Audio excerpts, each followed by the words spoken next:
अब bio start करें।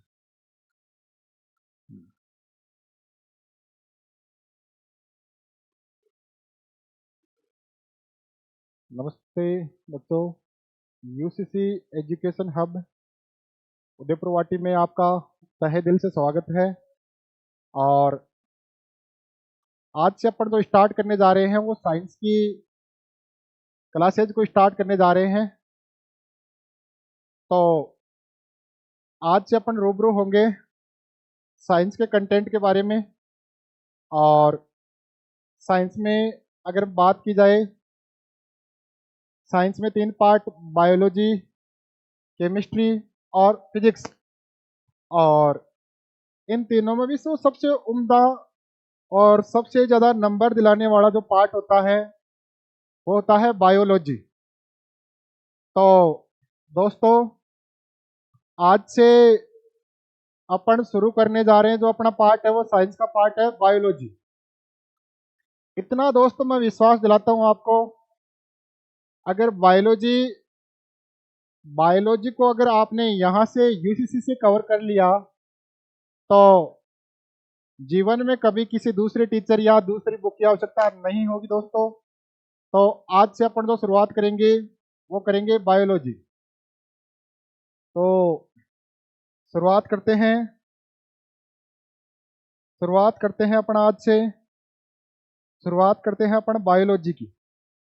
Biology biology biology को कहते हैं जीव विज्ञान। जीव विज्ञान दोस्तों, बायोलॉजी जो वर्ड है वो 2 शब्दों से मिलकर बना है। पहला वर्ड है बायो और दूसरा वर्ड होता है लोगोस। बायो और लोगोस बायो और लोगोस। पहली बात दोस्तों, साइंस में कहीं पर भी लोगोस या लॉजी लिखा हुआ है, इसका मतलब होता है स्टडी करना या अध्ययन करना। और जो वर्ड है बायो, बायो का अर्थ होता है जीवन। क्या होता है? जीवन। तो जिस ब्रांच में अपन किसका अध्ययन करते हैं? अपनी लाइफ लाइफ स्पेन, जीवन चक्र। तो जीवन चक्र या सजीवों का अध्ययन किया जाता है। सजीवों का अध्ययन सजीवों का अध्ययन साइंस की जिस ब्रांच में किसका अध्ययन किया जाए? सजीवों का अध्ययन किया जाए, उसे ही कहते हैं बायोलॉजी। तो दोस्तों, अपना जो पार्ट है बायोलॉजी, बायोलॉजी 2 वर्ड से बना है, बायो और लोगोस। बायो का अर्थ होता है जीवन और लोगोस का अर्थ होता है अध्ययन, यानी सजीवों या जीवधारियों का अध्ययन करना ही क्या कहलाता है? बायोलॉजी। दोस्तों, अपना जो वर्ड है सजीव, लिविंग ऑर्गेनिज्म। सजीव या लिविंग ऑर्गेनिज्म। सजीव सजीव सजीव सजीव क्या होते हैं दोस्तों? देखो, इस धरती पे, इस पृथ्वी पर दोस्तों, जिन जीवों में कुछ एक्टिविटीज होती है, कुछ क्रियाकलाप होते हैं, जैसे श्वसन। श्वसन श्वसन को बोलते हैं रेस्पिरेशन। श्वसन श्वसन करे, जो करे ग्रोथ, ग्रोथ को बोलते हैं दोस्तों वृद्धि। वृद्धि। तो जो श्वसन करे, ग्रोथ करे, जो न्यूट्रिएशन न्यूट्रिएशन न्यूट्रिएशन न्यूट्रिएशन यानी पोषण करे, साथ में जिनमें पाचन की क्रिया हो, डाइजेशन। जो पाचन करें, जो उत्सर्जन करें, एक्सक्रीशन। तो सजीवों की एक खास विशेषताएं हैं दोस्तों। सजीव जो है उनमें एक गुण होता है श्वसन का। जैसे चाहे पेड़ हो, चाहे पादप हो, चाहे जंतु, दोनों में गुण होता है श्वसन का। दूसरा गुण होता है वो करते हैं ग्रोथ, वृद्धि। तीसरा गुण होता है दोस्तों इसमें न्यूट्रिएशन, पोषण करते हैं, पाचन करते हैं और एक्सक्रीशन, उत्सर्जन करते हैं। दोस्तों सजीवों में इनके साथ इनके साथ सजीवों में होना जरूरी है सेल्स का, कोशिकाओं का। कोशिकाओं के साथ साथ सेल, ऑर्गन्स, कोशिकांग, कोशिका और कोशिकांग, और साथ में इनका खुद का होना चाहिए प्रोटोप्लाज्म, प्रोटोप्लाज्म जीव द्रव्य, और जो क्या कर सके मेटाबॉलिज्म एक्टिविटी, उपापचयी क्रियाएं कर सके। ये सभी गुण होते हैं सजीवों के। तो सजीवों को जो संतुष्ट करेंगे ना, सजीवों की विशेषताओं को, सजीवों में होना चाहिए श्वसन, ग्रोथ, न्यूट्रिएशन, डाइजेशन, एक्सक्रीशन। यही गुण काफी नहीं होते दोस्तों। सजीवों में होनी चाहिए कोशिका, कोशिका के अंग, उनका जीव द्रव्य, और उनमें होनी चाहिए उपापचयी क्रियाएं। ठीक है दोस्तों, आगे बढ़ते हैं और आगे जानते हैं अपन कि जो अपनी जो ब्रांच है बायोलॉजी, बायोलॉजी, बायोलॉजी जीव विज्ञान, बायोलॉजी, बायोलॉजी को फिर दो भागों में बांटा गया है। बायोलॉजी को फिर से दो भागों में बांटा गया है। एक वो भाग जिसमें जिसमें जिसमें जंतुओं का अध्ययन हो, जिसमें एनिमल का, जिसमें जंतुओं का अध्ययन हो, जिसमें एनिमल की स्टडी हो, उसको कहते हैं जूलॉजी, जंतु विज्ञान। और जिसमें हो पादपों का अध्ययन, पेड़ पौधों का अध्ययन, जिसमें हो पेड़ पौधों का अध्ययन, जिसमें पादपों का अध्ययन हो, उसे कहते हैं बॉटनी। और जो अपना जो सब्जेक्ट है जूलॉजी, जूलॉजी के जूलॉजी के जो पिता है वो माना जाता है अरस्तु को, अरस्तु को, अरस्तु को। और जो बॉटनी है, बॉटनी के फादर माना जाता है थियोफ्रेस्टस, थियोफ्रेस्टस, थियोफ्रेस्टस, थियोफ्रेस्टस। क्योंकि जो अरस्तु है इन्होंने 500 से ज़्यादा, 500 प्लस, 500 से ज़्यादा जंतुओं का, 500 से ज़्यादा जंतुओं का वर्गीकरण किया है, 500 से ज़्यादा जंतुओं का वर्गीकरण किया है। और 500 से ज़्यादा जंतुओं का वर्गीकरण उन्होंने अपनी एक बुक में किया है। उस बुक का नाम है, बुक का नाम है दोस्तों हिस्टोरिया एनिमेलियम, हिस्टोरिया एनिमेलियम। तो जिस वर्ग में, जिस बुक में इन्होंने 500 जंतुओं का वर्गीकरण किया है उसका नाम है हिस्टोरिया एनिमेलियम। और जो बॉटनी है उनके जनक माना जाता है थियोफ्रेस्टस को, क्योंकि इन्होंने 500 से ज़्यादा पादपों की प्रजातियों का उल्लेख किया है, 500 से ज़्यादा पादपों की प्रजातियों का उल्लेख किया है। और इन्होंने जिस बुक में इनका उल्लेख किया है उस बुक का नाम है, उस बुक का नाम है Historia, Historia plantarum, Historia plantarum, Historia plantarum. तो दोस्तों जीव विज्ञान को फर्दर दो भागों में बांटा गया है। पहला जूलॉजी जिसमें एनिमल्स को पढ़े, दूसरा बॉटनी जिसमें पेड़ पौधों को पढ़े। जो जूलॉजी है उसके जनक माना जाता है अरस्तु को। अरस्तु को, क्योंकि अरस्तु ने एक बुक लिखी है जिनका नाम है हिस्टोरिया एनिमेलिया, और इसमें इन्होंने 500 से ज़्यादा जंतुओं का वर्गीकरण किया है। और बॉटनी के फादर साहब है थियोफ्रेस्टस, क्योंकि इन्होंने अपनी बुक हिस्टोरिया प्लांटेरम में 500 से ज़्यादा पादपों का उल्लेख किया है। ठीक है दोस्तों, फिर आगे बढ़ते हैं अपन और जानते हैं कुछ और चीजें। दोस्तों,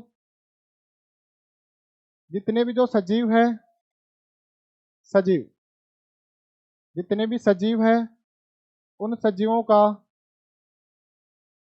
का हुआ है वर्गीकरण। वर्गीकरण इस पृथ्वी पर जितने भी जीव या सजीव है उनका वर्गीकरण हुआ है। और दोस्तों, जिस ब्रांच में सजीवों के वर्गीकरण को पढ़ा जाता है, जिस ब्रांच में सजीवों का वर्गीकरण पढ़ा जाता है, जिस ब्रांच में सजीवों को वर्गीकृत किया जाता है, उस ब्रांच को कहते हैं टेक्सोनोमी, या हिंदी में बोले तो वर्गीकी, टेक्सोनोमी। और आपको पूछे कि father of taxonomy, father of taxonomy, father of taxonomy, father of taxonomy या वर्गीकी के पिता, वर्गीकी के पिता किस वैज्ञानिक को कहा जाता है? तो देखो, जो मॉडर्न क्लासिफिकेशन का काम किया है वो जिस वैज्ञानिक ने किया है दोस्तों, उनको कहते हैं Carolus Linnaeus. Carolus Linnaeus, Carolus Linnaeus, Carolus Linnaeus, Carolus Linnaeus ने किया है, इसलिए केरोलस लीनियस को कहते हैं फादर ऑफ टेक्सोनोमी। तो पहली पॉइंट, जिस ब्रांच में वर्गीकरण को पढ़ा जाता है उस ब्रांच को कहा जाता है टेक्सोनोमी या वर्गीकी। और टेक्सोनोमी, टेक्सोनोमी को जिन्होंने समझाया है उनका नाम है केरोलस लीनियस, इसी कारण को बोलते हैं फादर ऑफ टेक्सोनोमी।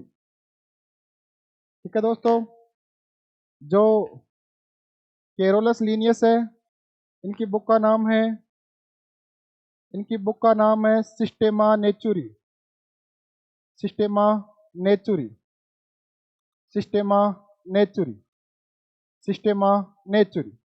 और सिस्टेमा नेचुरी में इन्होंने टेक्सोनोमी का वर्गीकरण किया है। ठीक है दोस्तों, आगे बढ़ते हैं।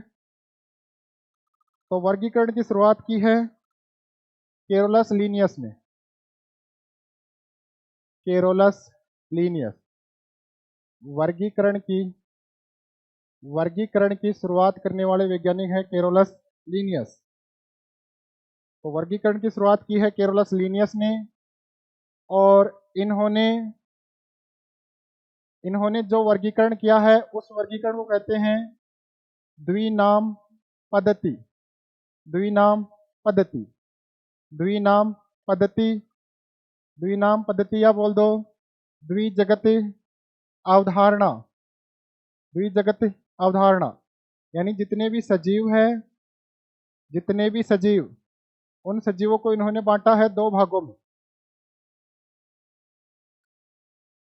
जितने भी सजीव है उनको बांटा है लगभग दो भागों में। और दो भाग कौन कौन से हैं? इन्होंने सजीवों को या तो माना जंतु, कि जितने भी सजीव है वो है जंतु, जंतु जिनको बोलता एनिमेलिया, एनिमेलिया, एनिमेलिया।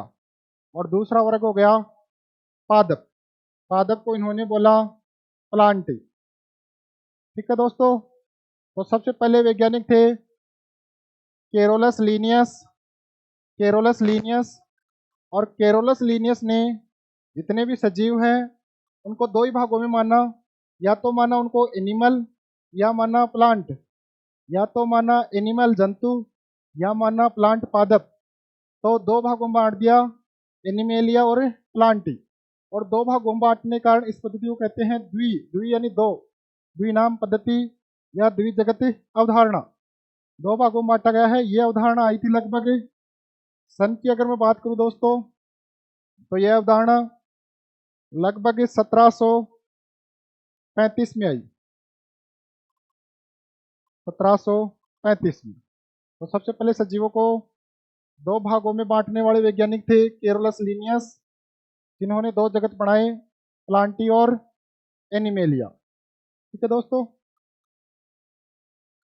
द्विजगत के बाद दोस्तों आई त्रिजगत अवधारणा। त्रिजगत अवधारणा, त्रिजगत अवधारणा, तीन जगत अवधारणा। तीन जगत अवधारणा जिस वैज्ञानिक ने दी उस वैज्ञानिक का नाम है Ernest Haeckel. Ernest Haeckel, H Haeckel. और इन्होंने सभी सजीवों को तीन भागों में बांटा। पहला तो एनिमेलिया, जिसमें सारे जंतु आ गए।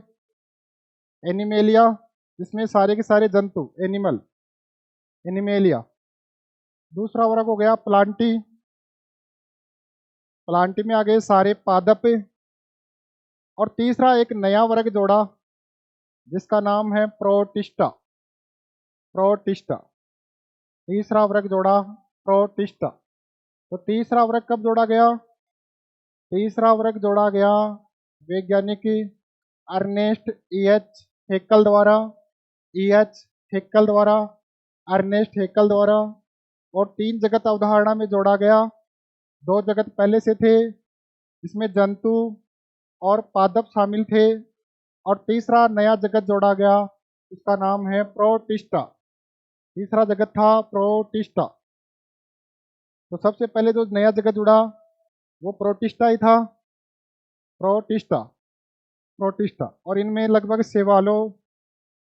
शैवाल और लगभग कवकों को स्थान दिया गया। तो तीसरा जगत था प्रोटिस्टा। ठीक है दोस्तों। तीन जगत अवधारणा के साथ नई अवधारणा आई चार जगत अवधारणा। चार जगत अवधारणा, चार जगत अवधारणा, चार जगत अवधारणा। नाम में स्पष्ट है कि कितने जगत हो गए टोटल? चार। चार जगत। यह अवधारणा वैज्ञानिक का नाम है कोपलैंड।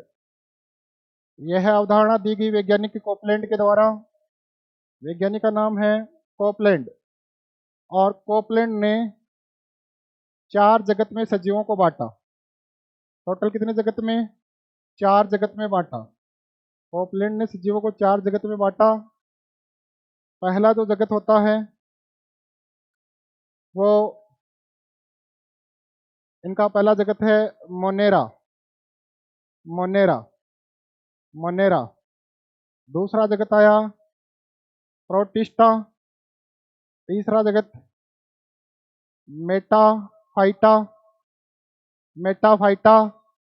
और चौथा जगत मेटाजोआ, मेटाजोआ, मेटाजोआ। मेटाफाइटा और मेटाजोआ। जो मोनेरा वर्ग है उसमें शामिल किया गया प्रोकैरियोटिक जीवों को। प्रोकैरियोटिक जीव, प्रोकैरियोटिक। और साथ में एक कोशिकीय जीव। प्रोकैरियोटिक, एक कोशिकीय जीव। इसमें यूकैरियोटिक कोशिका वाले जीव और लगभग लगभग ये भी सारे के सारे एक कोशिकीय जीव।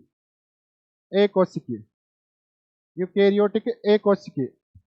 मेटाफाइटा में सारे प्लांट को, सभी पादपों को शामिल किया गया। और मेटाजोआ में जंतुओं को, जंतुओं को। तो सबसे पहले अवधारणा आई थी दोस्तों द्विजगत अवधारणा, जिसमें दो ही वर्ग थे, या तो एनिमेलिया, या तो एनिमल, या प्लांट। उसके बाद आई तीन जगत अवधारणा, इसमें एनिमल और प्लांट तो थे ही, तीसरा वर्ग और जोड़ा गया जिसका नाम था प्रोटिस्टा। फिर आई चार जगत अवधारणा, इसमें चार जगत मोनेरा, प्रोटिस्टा, मेटाफाइटा और मेटाजोआ। मोनेरा में प्रोकैरियोटिक एक कोशिकीय जीव, प्रोटिस्टा में यूकैरियोटिक एक कोशिकीय, मेटाफाइटा में सारे प्लांट और मेटाजोआ में सारे जंतु। ठीक है दोस्तों, ये प्रोकैरियोटिक और यूकैरियोटिक। दोस्तों अपन जब कोशिका पढ़ते हैं, कोशिका कोशिका कोशिका तो कोशिका दो प्रकार की होती है। एक कोशिका है प्रोकैरियोटिक, प्रोकैरियोटिक कोशिका, प्रोकैरियोटिक कोशिका, और दूसरी कोशिका होती है यूकैरियोटिक। पहली कोशिका कौन सी है दोस्तों? प्रोकैरियोटिक, और दूसरी कोशिका है यूकैरियोटिक।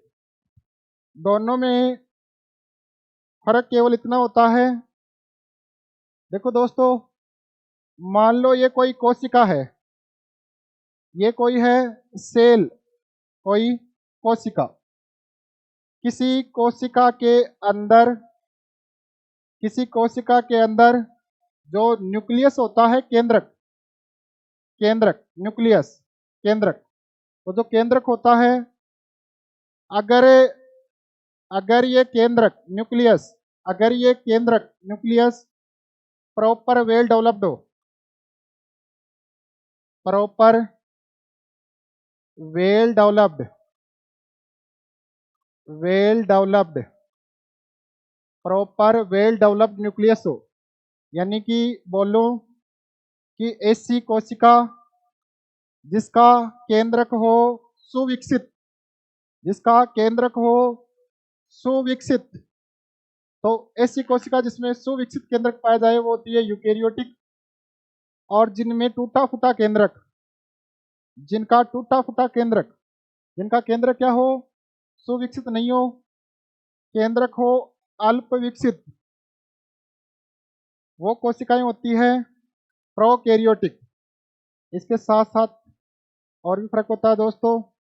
जो यूकैरियोटिक कोशिकाएं हैं उनमें माइटोकॉन्ड्रिया, माइटोकॉन्ड्रिया, माइटोकॉन्ड्रिया जो कोशिका का ऊर्जागर है वो पाया जाता है। गोल्जी बॉडी, गोल्जी काय, गोल्जी काय पाया जाता है। गोल्जी काय, ईआर एंडोप्लाज्मिक रेटिकुलम, अंतरपरद्रवी जालिका, और साथ में सेंट्रोसोम, साथ में सेंट्रोसोम नहीं दोस्तों, साथ में पाया जाए जिनमें,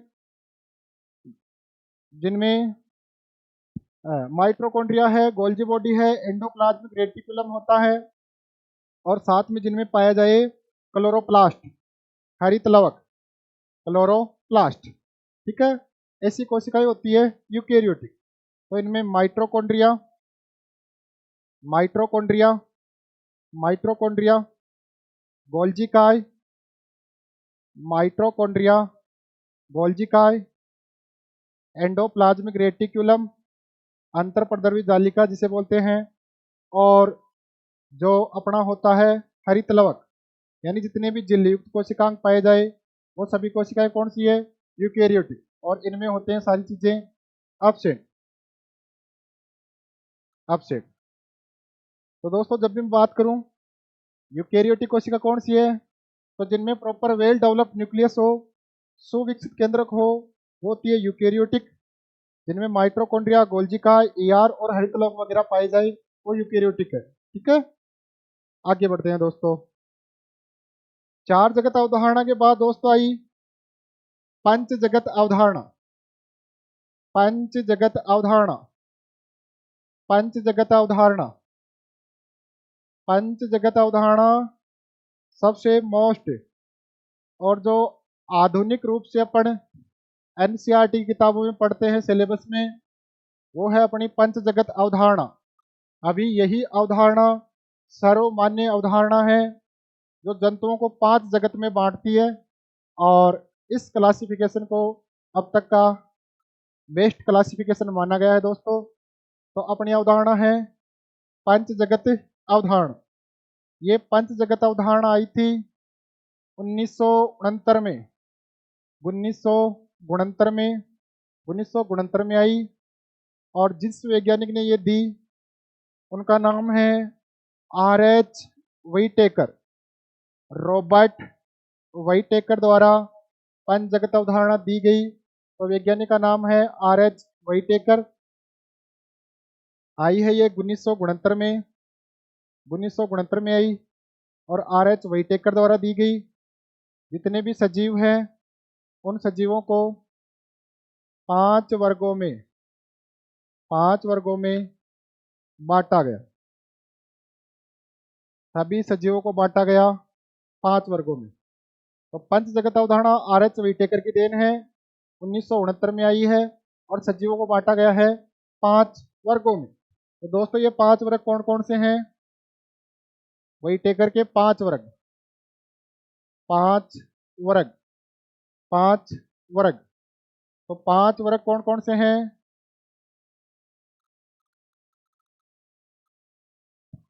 जो पहला होता है वो होता है मोनेरा, मोनेरा, मोनेरा। तो पहले को कहा गया मोनेरा। दूसरा जो वर्ग रहा वो रहा प्रोटिस्टा। तीसरा जो वर्ग रहा वो रहा फंगस, फंगस, फंगस या फंजाई जिसे बोलते हैं कवक। चौथा जो वर्ग है अपना वो है जिसमें सारे पेड़ पौधे प्लांट आ गए, प्लांटी। चौथा वर्ग है प्लांटी, पादप वर्ग। और पांचवा जो वर्ग आ गया अपना जिसमें सारे जंतु आते हैं, एनिमल आते हैं, जिसमें सारे जंतु आए वो है एनिमल वर्ग, यानी एनिमेलिया, एनिमेलिया, एनिमेलिया, एनिमेलिया। तो इस प्रकार सजीवों को सजीवों को वैज्ञानिक आर.एच. व्हिटेकर ने 5 जगत में बांटा। 5 जगत है मोनेरा, प्रोटिस्टा, फंजाई, प्लांटी और एनिमेलिया। दोस्तों जो मोनेरा वर्ग है, मोनेरा वर्ग में शामिल किया गया, मोनेरा वर्ग में प्रोकैरियोटिक, प्रोकैरियोटिक, प्रोकैरियोटिक जीवों को, जितने भी जीव है प्रोकैरियोटिक को शामिल किया गया। साथ में ये जीव है एक कोशिकीय जीव। तो प्रोकैरियोटिक एक कोशिकीय जीवों को शामिल किया गया वर्ग मोनेरा में। जितने भी प्रोकैरियोटिक एक कोशिकीय जीव है उनको मोनेरा वर्ग में शामिल किया गया। प्रोकैरियोटिक एक कोशिकीय जीवों में उदाहरण है जीवाणु। जितने भी जीवाणु हैं, बैक्टीरिया है दोस्तों, जीवाणु आते हैं मोनेरा वर्ग में। जीवाणु को याद रखना है, जीवाणुओं को शामिल किया गया है मोनेरा वर्ग में। तो प्रोकैरियोटिक होते हैं जीवाणु। एक कोशिकीय जीवाणुओं को किस में शामिल किया गया है? मोनेरा में। एक जीवाणु का ही पार्ट होता है माइकोप्लाज्मा, माइकोप्लाज्मा। और सजीवों की सबसे छोटी कोशिका भी माइकोप्लाज्मा है, हाँ, जिसे कहते हैं पीपीएलओ, पीपीएलओ या नेचर के जोकर, उनको शामिल किया गया है। दूसरा वर्ग है अपना प्रोटिस्टा। प्रोटिस्टा में जीव है सारे के सारे यूकेरियोटिक, यूकेरियोटिक, यूकेरियोटिक, यूकेरियोटिक जीव है दोस्तों, यूकेरियोटिक है और लगभग एक कोशिकीय जीव होते हैं। तो यूकेरियोटिक और एक कोशिकीय जीवों को शामिल किया गया है किसमें? प्रोटिस्टा में। तो जीव हो यूकेरियोटिक एक कोशिकीय तो होगा प्रोटिस्टा वर्ग। इसमें जैसे शामिल किया गया है अमीबा, अमीबा, अमीबा ऐसा जीव जो क्या करता है, बार बार इसमें पाए जाते हैं चलने के लिए कूटपाद, सुडोपोडिया, सुडोपोडिया कूटपाद जिनके द्वारा ये चलता है। तो बार बार चेंज होने वाला, बार बार स्ट्रक्चर चेंज करने वाला जीवाणु कौन सा है? अमीबा। दूसरा पैरामीशियम, पैरामीशियम ऐसा जीव जिसकी आकृति हो चप्पल की जैसे, वो होता है पैरामीशियम। इसी में है दोस्तों युगलिना, युगलिना, युगलिना। युगलिना को कहा गया है पादप और जंतुओं के बीच की योजक कड़ी, पादप और जंतुओं के बीच की योजक कड़ी कहा गया है युगलिना को। ऐसे ही इसमें शामिल किया गया है प्रोटोजोआ को,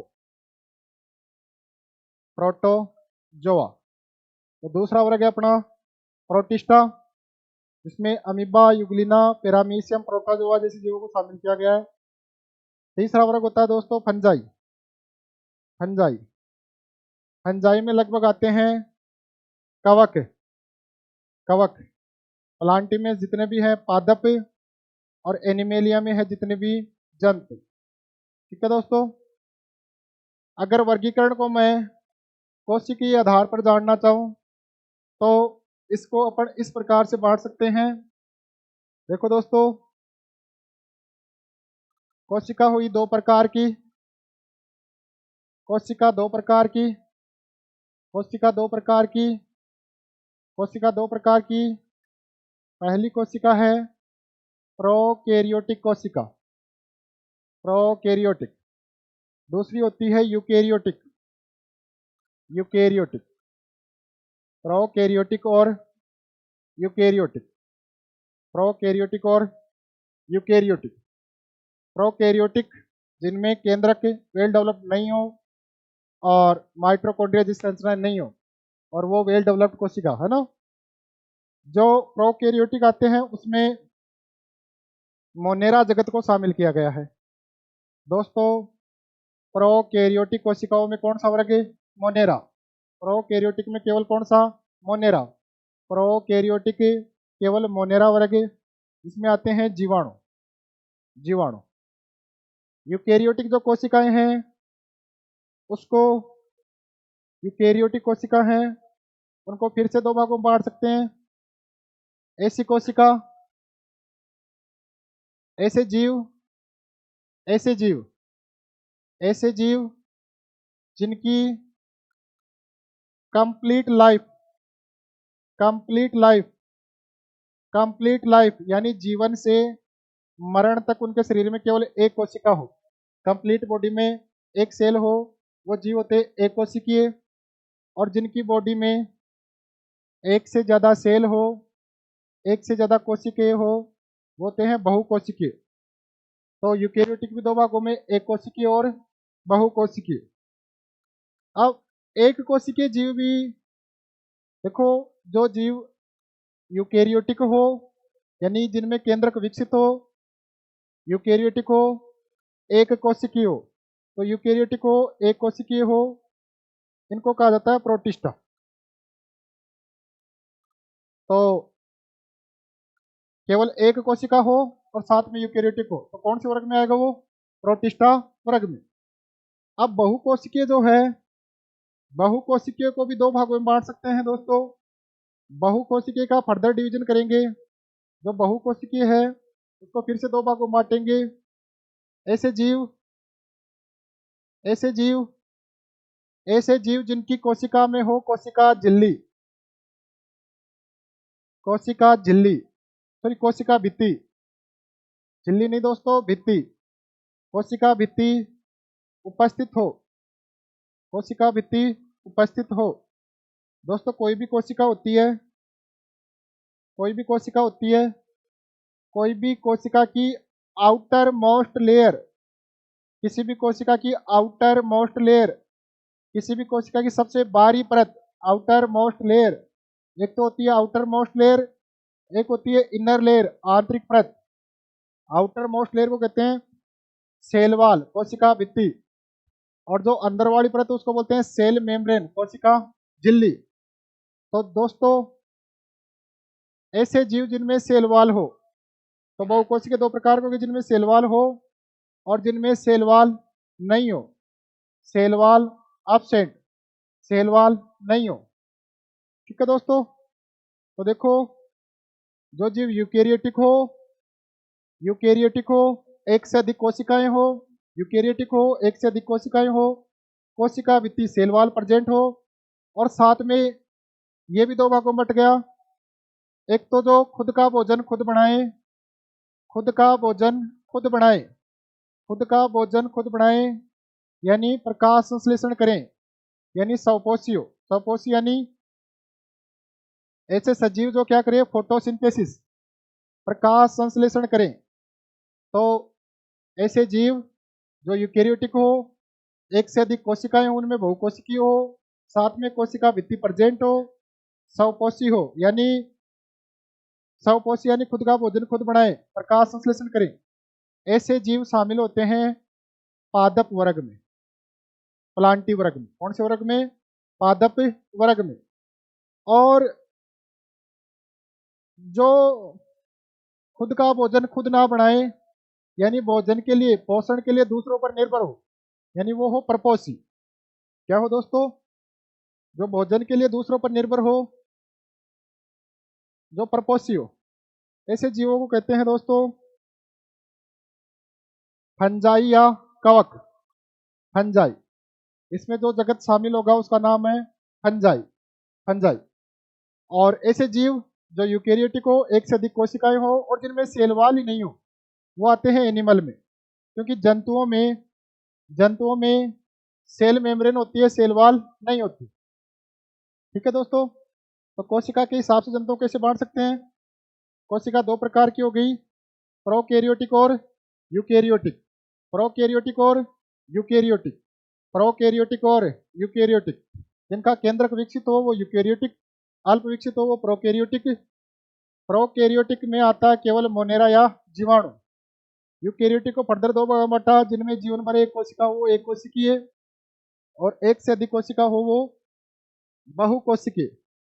तो यूकेरियोटिक हो, एक ही कोशिका हो, ऐसे जीव होते हैं प्रोटिस्टा। और जो यूकेरियोटिक हो, एक से अधिक कोशिकाएं हो, कोशिका में कोशिका भित्ति हो और स्वपोषी हो, वो होंगे प्लांट। और जो यूकेरियोटिक हो, एक से अधिक कोशिका भी हो, कोशिका भित्ति भी हो, लेकिन जो पोषण खुद ना करे, परपोषी हो, वो कौन से होंगे? फंजाई। और ऐसे जो यूकेरियोटिक हो, बहुकोशिकीय है, सेल वॉल नहीं है, वो किस में आ गए? जंतुओं में। ठीक है दोस्तों। इस प्रकार अपन पूरा करते हैं पंच जगत अवधारणा। तो दोस्तों अपन ने पढ़ा कि जो जितने भी सजीव हैं, सजीवों को सबसे पहले दो भागों में बांटा गया, और दो भागों में बांटने वाले हैं कैरोलस लीनियस।